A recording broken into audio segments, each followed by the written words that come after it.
Mendja njerëzore është ndërtuar për të mbijetuar. Para se të ekzistonte logjika, para se të mësonim të analizojmë, ekzistonte intuita. Një zë i brendshëm, i heshtur, por i fuqishëm.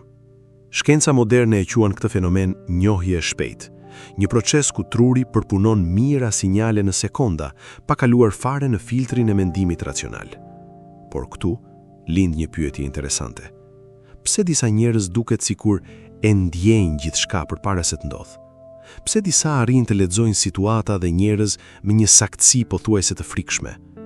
A është kjo një dhunti apo një aftësi që mund të zhvillohet? Sot do të hymë thellë në këtë mister. Do të zbulojmë 5 shenjat kryesore të një intuite të fortë dhe në fund do t'ju tregoj saktësisht si ta stërvitni atë.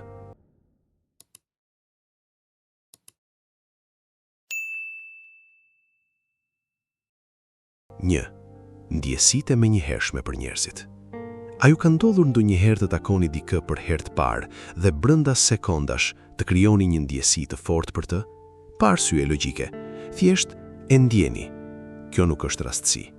Truri juaj po lexon mikroshenja, mënyrën si lëviz fytyra, tonin e zërit, ritmin e frymarrjes. Neuronet pasqyruese regjistrojnë gjithçka. Ndonjëherë mund të ndjeni një mur të padukshëm mes jush dhe dikujt, një ndjesi që diçka nuk është në rregull, edhe pse gjithçka duket normale. Shumica e njerëzve e injorojnë këtë sinjal, por njerëzit me intuitë të zhvilluar e dëgjojnë. 2. Ëndrat që bëhen realitet. A ju ka ndodhur ndonjëherë të shihni një ëndër dhe pas disa ditësh diçka shumë e ngjashme ndodh në jetën reale? Kjo nuk është magji. Gjatë gjumit mendja jonë nënditësishme përpunon çdo informacion që kemi mbledhur gjatë ditës. Ajo krijon skenare, parashikon mundësi, ndërton modele. Kur intuita është e fortë, këto parashikime bëhen jashtëzakonisht të sakta. Ëndra nuk është thjesht fantazi, shpesh është një mesazh që pret të kuptohet. 3. Vërejtja e detajeve, hipervigjilenca. Ka njerëz që shohin dhe ka njerëz që vëzhgojnë. Nëse keni intuitë të fortë, ju bëni pjesë tek të dytët. Ju kapni ndryshime të vogla që të tjerët i humbin. Një ndryshim në tonin e zërit, një pauzë e pazakont në një fjali, një buzëqeshje që nuk arrin te kojzit. Edhe nëse dikush thot, jam mirë, ju e ndjeni kur nuk është e vërtet. Kjo është inteligjencë emocionale në nivel të lartë, është aftësia për të lexuar mes rreshtave të realitetit. 4. Reaksionet fizike, trupi si radar. Intuita nuk jeton vetëm në mendje, ajo jeton edhe në trup. A e njihni atë ndjesinë e çuditshme në stomak kur diçka nuk ju duket e drejtë? Kjo është reale. Truri dhe sistemi i tretës janë të lidhur mes nervit vagus. Kjo është arsyeja pse emocionet dhe instiktet shpesh ndihen fizikisht. Një shtrëngim në stomak, një tension në krahaçor, një ndjesi e papritur shqetësimi. Këto janë sinjale. Trupi juaj po flet me ju. 5. Vetmia si nevojë, jo si zgjedhje. Nëse keni intuitë të fortë, ka shumë mundësi që të ndiheni të lodhur pas qëndrimit me shumë njerëz. Jo pse nuk i pëlqeni, por sepse ndjeni shumë. Ju jeni si një sfungjer emocional. Thithni energjinë, emocionet, tensionet e ambientit.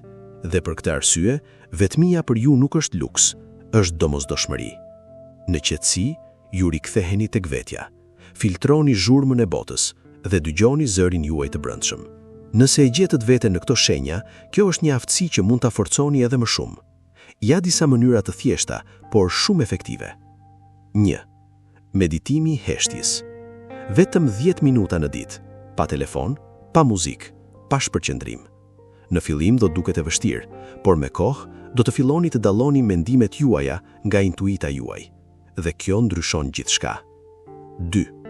Besoni ndjesinë e parë. Herën tjetër që duhet të merrni një vendim të vogël, mos e analizoni shumë. Zgjidhni atë që ju tell instikti i parë. Intuita flet shpejt. Frika dhe dyshimi vinë më vonë. 3. Shkruani ndjesitë juaja. Mbani një ditar. Shkruani momentet kur e ndjeni diçka. Më pas, kthehuni dhe shihni sa shpesh keni pasur të drejtë.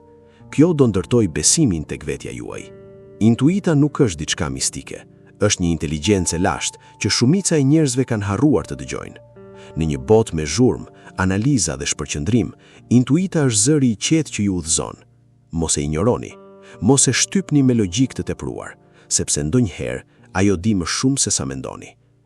Tani, më tregoni ju, cila nga këto shenja ju përshkruan më shumë? Dhe a ka pasur ndonjë moment në jetën tuaj kur intuita juaj ka shpëtuar nga një vendim i gabuar? Shkruani në komente, do t'i lexoj të gjitha. Falenderit që ishit pjesë e këtij udhtimi në thellësitë e mendjes. Dhe në fund, mos harroni, ndonjëherë përgjigjet që kërkoni janë tashmë brenda jush. Shihemi në videon tjetër.